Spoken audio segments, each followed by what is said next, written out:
નમસ્કાર મિત્રો, દેશ દુનિયા અને ગુજરાતના સૌથી મોટા સમાચારની વાત કરીએ તે પહેલા વિડીયોને લાઇક અને ચેનલને જરૂરથી સબસ્ક્રાઇબ કરી દો। તો દોસ્તો, સૌપ્રથમ સમાચારની વાત કરીએ તો ગુજરાતમાં આજથી ચોમાસાની શરૂઆત થઈ ગઈ છે। તો દક્ષિણ ગુજરાતના વલસાડમાં મેઘરાજાનો પ્રવેશ થયો છે। તો હવામાન વિભાગ અનુસાર આજે સમગ્ર ગુજરાતમાં સાર્વત્રિક વરસાદ થઈ શકે છે। તો આગામી 12 થી 17 જૂન દરમિયાન અમદાવાદ, ગાંધીનગર, વડોદરા, સુરત, વલસાડ, નવસારી, અમરેલી, ભાવનગર, ગીર સોમનાથ સહિતના જિલ્લામાં ગાજવીજ હળવો વરસાદ થઈ શકે છે। તો આજે 12 જૂનના રોજ આટલા વિસ્તારમાં થશે વરસાદ। તો 12 જૂનના રોજ ગીર સોમનાથ, અમરેલી, ભાવનગર, મહીસાગર, પંચમહાલ, દાહોદ, છોટાઉદેપુર, ભરૂચ, નર્મદા, સુરત, તાપી, ડાંગ અને વલસાડમાં વરસાદ થઈ શકે છે। તો દોસ્તો, ફટાફટ બીજા સમાચારની વાત કરીએ તો ખેડૂતો માટે સારા સમાચાર। ગુજરાતમાં આ વખતે ચોમાસું 4 દિવસ વહેલું આવ્યું છે। તો રાજ્યમાં વિધિવત રીતે ચોમાસાની શરૂઆત થઈ ગઈ છે। તો દક્ષિણ ગુજરાતમાં વલસાડમાં ચોમાસું પહોંચ્યું છે। તો દોસ્તો, ફટાફટ બીજા સમાચારની વાત કરીએ તો હવામાન વિભાગના જણાવ્યા પ્રમાણે આજથી 16 જૂન દરમિયાન રાજ્યમાં વરસાદી માહોલ જોવા મળે તેવી સંભાવના। તો આજે અમદાવાદ, ગાંધીનગર, વડોદરા, સુરત, અમરેલી, ભાવનગર સહિતના જિલ્લામાં વરસાદની સંભાવના। તો દોસ્તો, ફટાફટ બીજા સમાચારની વાત કરીએ તો અમૂલ દૂધના ભાવમાં વધારો થયા બાદ હવે દહીંના ભાવમાં પણ વધારો। તો મસ્તી દહીંના જુદા જુદા પેકિંગમાં 1 થી 10 રૂપિયાનો વધારો કરાયો।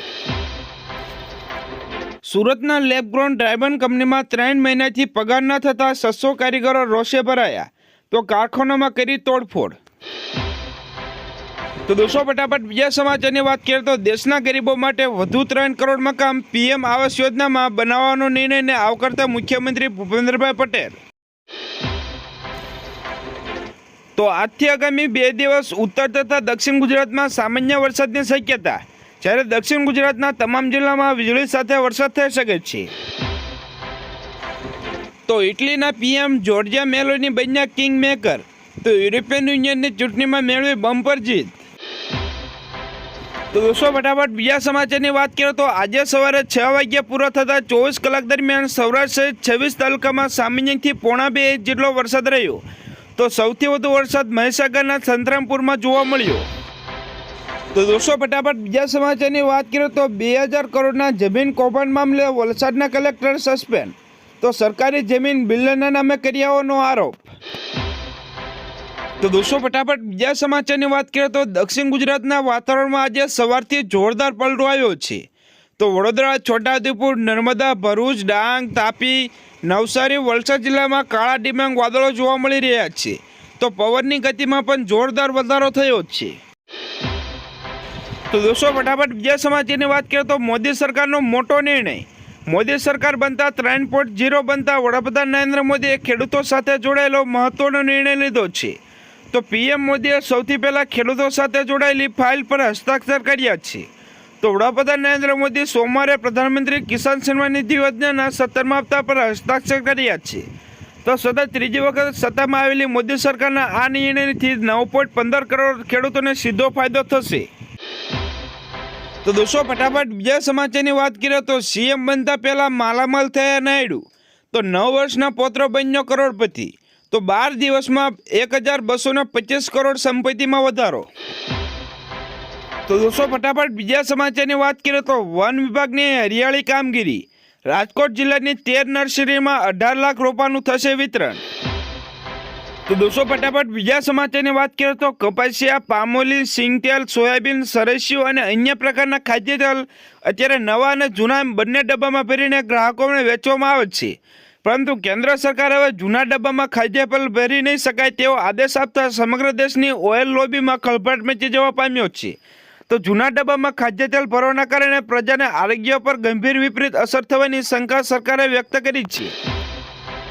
તો દોસ્તો, ફટાફટ બીજા સમાચારની વાત કરીએ તો રાજ્યની સ્કૂલોમાં 13 જૂનથી નવા સત્રનો પ્રારંભ કરવાના બદલે સંચાલક મંડળ દ્વારા વેકેશન લંબાવવા માટે રાજ્યના મુખ્યમંત્રીને રજૂઆત કરવામાં આવી છે।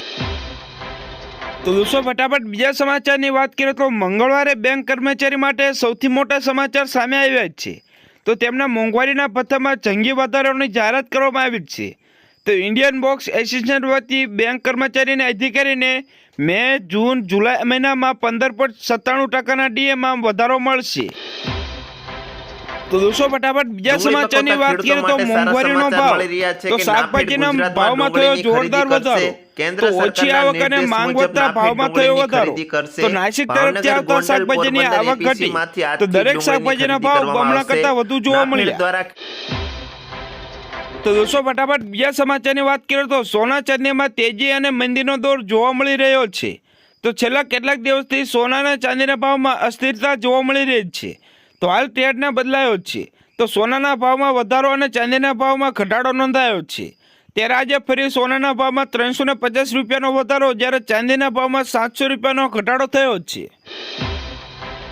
દોસ્તો ફટાફટ બીજા સમાચારની વાત કરીએ તો ચોમાસાને લઈને મોટા સમાચાર સામે આવ્યા છે, જેમાં રાજ્યમાં વિધિવત રીતે ચોમાસાનો પ્રારંભ થયો છે તેમજ નૈઋત્યનું ચોમાસું ગુજરાત પહોંચ્યું છે, જેમાં દક્ષિણ ગુજરાતમાં ચોમાસાની એન્ટ્રી થઈ છે તેમજ 48 કલાકમાં દક્ષિણ ગુજરાતમાં સારા વરસાદની આગાહી કરવામાં આવી છે તેમજ નવસારી વલસાડમાં ચોમાસાનો વરસાદનો પ્રારંભ થયો છે તો ઉત્તર અને મધ્ય ગુજરાતમાં પણ વરસાદની આગાહી કરવામાં આવી છે। તો દોસ્તો ફટાફટ બીજા સમાચારની વાત કરીએ તો તલાલા ગીર માર્કેટયાર્ડમાં કેસર કેરીની આવકમાં આજે ઘટાડો જોવા મળ્યો। તો આજે તલાળા ખેતીવાડી ઉત્પન્ન બજાર સમિતિમાં 4960 બોક્સની કેસર કેરીની આવક થઈ હતી તો ગઈકાલે 5900 બોક્સની કેસર કેરીની આવક જોવા મળી હતી। તો દોસ્તો ફટાફટ બીજા સમાચારની વાત કરીએ તો સૌરાષ્ટ્રમાં સતત ત્રીજા દિવસે વરસાદી માહોલ જોવા મળ્યો। તો રાજકોટ, અમરેલી, જૂનાગઢ અને ભાવનગર સહિતના જિલ્લામાં ગ્રામ્ય વિસ્તારમાં ધોધમાર વરસાદ રહ્યો। તો અમરેલી જિલ્લાના રાજુલા, જાફરાબાદ અને સાવરકુંડલામાં પંથકમાં ભારે પવન સાથે ધોધમાર વરસાદ રહ્યો। તો વરસાદના પગલે ગરમીમાંથી રાહત થઈ છે। ગુજરાતમાં પ્રી મોન્સૂન એક્ટિવિટીની શરૂઆત તો ગત 24 કલાકમાં રાજ્યના 14 તાલુકામાં વરસાદ વરસ્યો તો સૌથી વધુ છોટાઉદેપુરના કાંઠમાં ખાબક્યો।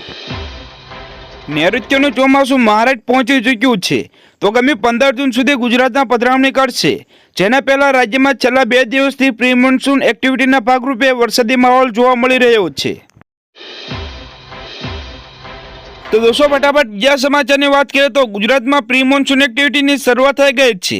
તો હવામાન વિભાગની આગાહી પ્રમાણે ગઈકાલે 14 તાલુકામાં હળવાથી મધ્યમ વરસાદ વરસ્યો હતો તો આજે પણ રાજ્યના દાહોદ અને છોટાઉદેપુર સહિતના જિલ્લામાં વરસાદ થઈ શકે છે। તો આગામી 10 થી 15 જૂન દરમિયાન અમરેલી, ગીર સોમનાથ, સુરત, વડોદરા, નવસારી અને વલસાડ સહિત જિલ્લામાં વરસાદ થવાની શક્યતા છે। તો દોસ્તો ફટાફટ બીજા સમાચારની વાત કરીએ તો રાજ્યના ઘણા જિલ્લામાં વાતાવરણમાં પલટો આવ્યો છે। તો વાતાવરણમાં પલટાયા બાદ વરસાદ પડ્યો છે। તો વડોદરા જિલ્લાના પાદરા તાલુકા, તાપી, બોટાદ, ભાવનગર જિલ્લામાં વરસાદનું આગમન થયું છે। તો ભારે ગરમી બાદ વરસાદ આવતા લોકોને રાહત મળી છે। તો આ સિવાય સુરત અને મહીસાગરમાં પણ વરસાદનું આગમન થયું છે। તો ચંદ્રબાબુ નાયડુ જ નહીં પણ નીતિશ કુમારના બિહારની આ કંપનીમાં પણ આવી ચમક। તો ચૂંટણીના પરિણામ બાદ શેરમાં જોવા મળી બમ્પર તેજી।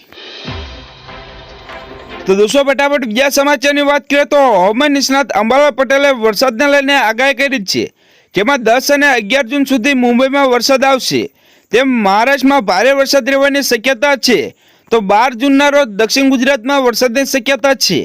તો ઉત્તર, મધ્ય અને દક્ષિણ ગુજરાતના ભાગોમાં વરસાદ રહેશે તો કેટલાક વિસ્તારમાં હળવો વરસાદ નોંધાશે। તો 21 જૂનના રોજ બંગાળના ઉપસાગરમાં ડિપ્રેશન સર્જાઈ રહ્યું છે। દોસ્તો ફટાફટ બીજા સમાચારની વાત કરીએ તો સામાન્ય રીતે 11 જૂને મુંબઈમાં ચોમાસું બેસતું હોય છે, પરંતુ આ વર્ષે 2 દિવસ વહેલા ચોમાસાનું આગમન થયું છે। તો સામાન્ય રીતે કેરળમાં 2 દિવસ વહેલા ચોમાસું બેઠતું હતું। જો આ રીતે ચોમાસું આગળ વધે તો આગામી 2-3 દિવસમાં ગુજરાતમાં ચોમાસાની એન્ટ્રી થઈ શકે છે। તો દોસ્તો ફટાફટ બીજા સમાચારની વાત કરીએ તો 17 થી 20 જૂન દરમિયાન વેલમાર્ક લો પ્રેશર અરબ સાગરમાં બનશે તો બંગાળના ઉપસાગરમાં ડિપ્રેશન સર્જાઈ શકે છે। તો 17 થી 21 જૂન હશે બંગાળના ઉપસાગરમાં ભેજ અને અરબ સાગરના ભેજ મળતા દેશના અનેક વિસ્તારમાં વરસાદ થશે। તો જુલાઈ તેમજ ઓગસ્ટમાં ગુજરાતમાં ભારે વરસાદ થશે। તો અલ નીનોની અસરના કારણે સપ્ટેમ્બરમાં વરસાદ થતાં કૃષિ પાકમાં નુકસાન થઈ શકે છે।